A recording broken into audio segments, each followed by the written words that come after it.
Come with me. Benimle gel. Come with me. Benimle gel. Are you alright? İyi misin? Are you alright? İyi misin? He is just kidding. Sadece şaka yapıyor. He is just kidding. Sadece şaka yapıyor. I made it for you. Senin için yaptım. I made it for you. Senin için yaptım. It's a great song. Bu güzel bir şarkı.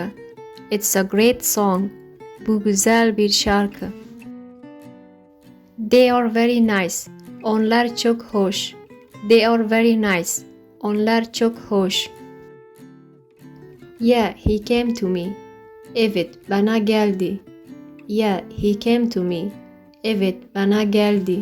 You're not joking. Şaka yapmıyorsun. You're not joking. Şaka yapmıyorsun.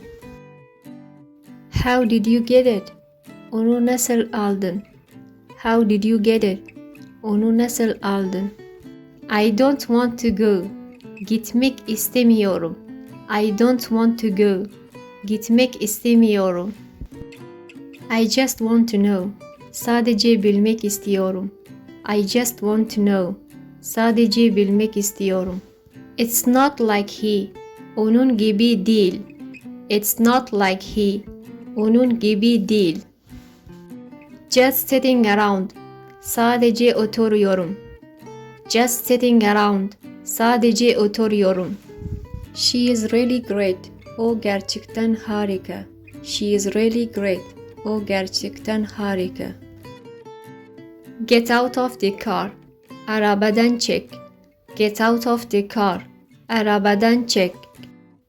I'm not doing that. Bunu yapmıyorum. I'm not doing that. Bunu yapmıyorum. That was wonderful. Bu harikaydı. That was wonderful. Bu harikaydı. Yeah, let's go over. Evet, geçelim. Yeah, let's go over. Evet, geçelim. Your mom does this. Annen mi yapıyor? Your mom does this. Annen mi yapıyor? And close your eyes. Ve gözlerini kapat. And close your eyes.